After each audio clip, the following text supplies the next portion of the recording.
Mga katik vloggers, mga subscribers, bago tsaka luma, mga supporters, mga dumalaw at ang bumisita sa channel, lahat mga viewers, secret viewers at silent viewers.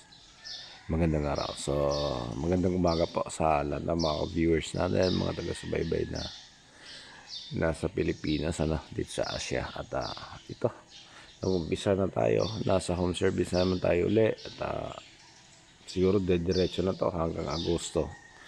Kaya pasensya na muna tayo doon sa mga nag-aabang sa atin, mga mahilig sa DIY, tutorial, tsaka sa repair. Medyo ito na muna yung mga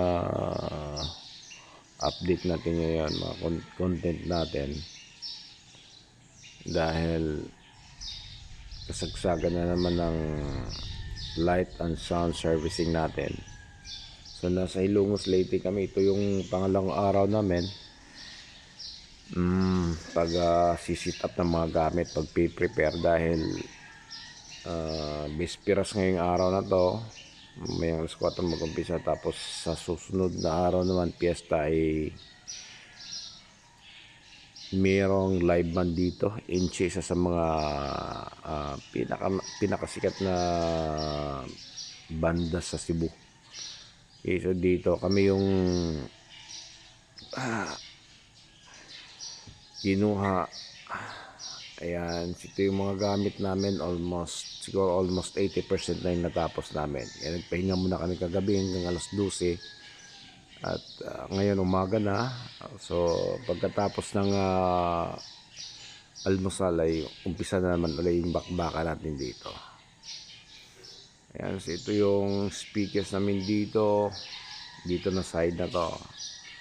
Ayan, hindi pa namin naiangat yung aming line array dahil titisting pa yan. Yung mga ilaw dito na side, dito sa stage, iaangat pa rin namin yan pagkatapos i-test. Tapos din naman yung mga speakers sa kabila natin. Ayan. Okay, so ito hindi pa tapos. Ayan, yung dalawang layer ng diamond. Yan sa baba, okay na yan, yun na yung ilaw na yan. Sa taas hindi pa, dadagdagan pa po yan. Hindi pa kami nakapagligpit ng ibang mga boxes. Ayan siya. Tapos sa ngayon, dito nakalagay yung ano natin, yung coaster natin, yung saan nandyan lahat ng mga power amplifiers natin, tsaka yung ibang mga compressor, mga sound processor natin. Yan nakalagay yan. Tapos yan yung isang sasakyan natin nandiyan dyan pa dahil hindi pa tapos. May mga kukuhaan pang magamit dyan.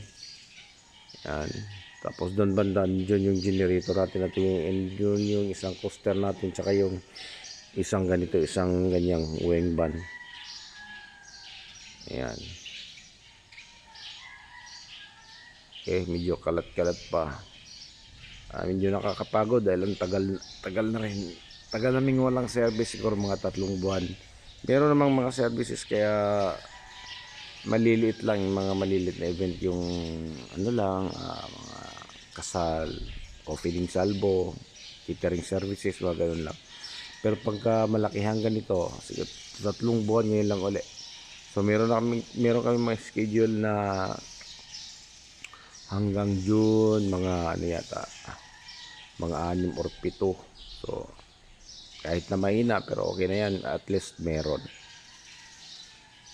Okay, so papakita ko sa inyo yung mga gamit natin. Yan, yung mga boxes natin.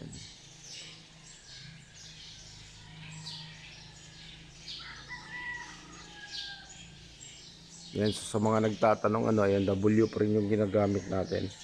Yung opening salvo sa nakaraang linggo, hindi na natin kino-cover yon.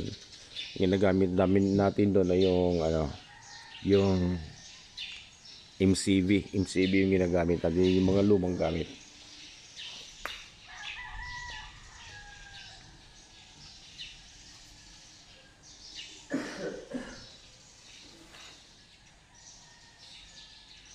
Ayan, so dito, ayan o. Yung ano natin, yung audio center natin ay ano po yan. Powered yan. Ayan, so dito, nasira yung ano natin. Nasira yung dalawang line arrays natin. Hindi pa natin na-check. Hindi pa natin nagawa. Ayan, so lima-lima na muna ngayong side na to. Dito side na to, lima din doon sa kabila yon. So, powered po yan. Ayan o. Ayan. Sa mga nagtatanong kung magkakano yung presyo nito. Yung presyo nito dito sa atin, dati ano, mga siguro 4 years. 4 years, 5 years. Presyo nito dati, 110 bawat isa. 110,000 bawat isa. So ngayon, siguro mura or mahal, hindi natin alam. Hindi na rin kami nakakapagtanong. Ayan. Kaya yung isang kasama ko dito. Kami yung nagbabantay dahil umuwi yung mga kasamahan naming mga taga rito. Ayan, nagsisiuwian sa kanila. Kaya kami, hindi naman kami taga rito. Malayo yung lugar namin. Kaya kami na yung naiwan. Hindi na kami umuwi. So yan yung JBL natin. Yung mida, yung laman yan ay naka dual 15. Dalawang D15 mid-range tapos tweeter. Yan, ganun din dun sa kabila yung setup natin. So sa mga ganitong mga boxes, ito. Nakikita nyo yung mga ganyan. Yung ganyan lang kalapad yung nasa gitna.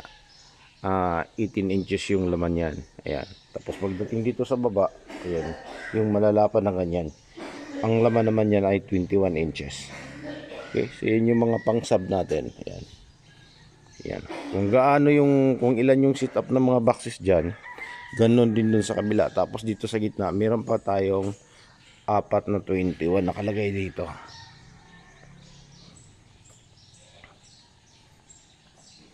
Ayan. Yan, 21 inches din yung mga laman yan. Okay, so abangan nyo na lang yung mga susunod siguro na ano natin. Susunod na videos natin.